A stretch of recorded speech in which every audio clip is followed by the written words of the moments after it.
சா கீர்த்தனா என்னும் நான்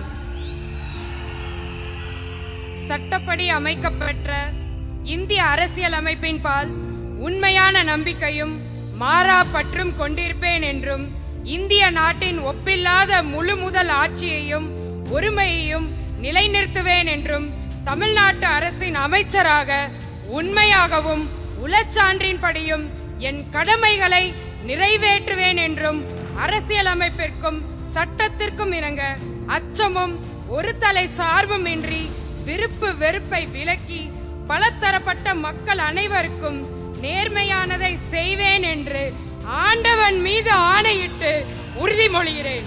തമിഴകത്തിന്റെ മുതൽ അമൈച്ചറായി വിജയ് സത്യപ്രതിജ്ഞ ചെയ്ത് അധികാരമേറ്റു. ഇന്ന് നടന്ന സത്യപ്രതിജ്ഞാ ചടങ്ങിൽ എല്ലാവരുടെയും ശ്രദ്ധ നേടിയ ഒരാൾ കൂടി ഉണ്ടായിരുന്നു. മന്ത്രിസഭയിലെ വനിതാ മന്ത്രി സെൽവി എസ് കീർത്തന എന്ന 29കാരി. തമിഴ്നാട്ടിലെ ഏറ്റവും പ്രായം കുറഞ്ഞ മന്ത്രി എന്ന പ്രത്യേകത ശിവകാശിയിൽ നിന്നുള്ള ഈ MLAക്കുണ്ട്. TVKയുടെ ഏറ്റവും പ്രായം കുറഞ്ഞ MLA കൂടിയാണ് സെൽവി എസ് കീർത്തന.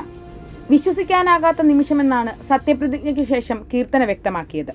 2 വർഷം മുൻപ് മാത്രം തുടങ്ങിയെന്ന പാർട്ടിയെന്ന് പലരും ഞങ്ങളെ കളിയാക്കി. ഇന്ന് ഞങ്ങൾക്ക് അധികാരമുണ്ട്, എത്ര നന്നായി ഈ സർക്കാർ പ്രവർത്തിക്കുന്നു എന്ന് ലോകത്തിന് കാണിച്ചു കൊടുക്കുമെന്നും ഉറപ്പിച്ചു പറയുന്നുണ്ട് Keerthana. Unbelievable. Because none other state would even have such kind of a cabinet minister, I would say. Nobody would even give us such a chance, I would say. Yeah. The same people said that the party is just, 2 years old and we are here. We are actually having the throne. We are going to show the world how well we are going to run the government. 1996 വിരുദുനഗറിൽ ജനിച്ച കീർത്തന സർക്കാർ സ്കൂളിലാണ് പ്രാഥമിക വിദ്യാഭ്യാസം പൂർത്തിയാക്കിയത്. മധുര കാമരാജ് യൂണിവേഴ്സിറ്റിയിൽ നിന്നും ഗണിതത്തിൽ ബിരുദവും പുതുച്ചേരി യൂണിവേഴ്സിറ്റിയിൽ നിന്ന് സ്റ്റാറ്റിസ്റ്റിക്സിൽ ബിരുദാനന്തര ബിരുദവും നേടിയ ഇവർ പൊളിറ്റിക്കൽ കൺസൾട്ടന്റായി പ്രവർത്തിച്ചു വരികയായിരുന്നു. തമിഴകത്ത് പുതുചരിത്രം കുറിച്ച് വിജയ് സർക്കാർ അധികാരത്തിലേറുമ്പോൾ ജനങ്ങൾ പ്രതീക്ഷയിലാണ്. ജനങ്ങളുടെ പ്രതീക്ഷ കാക്കുമോ ഈ വിജയ് സർക്കാർ?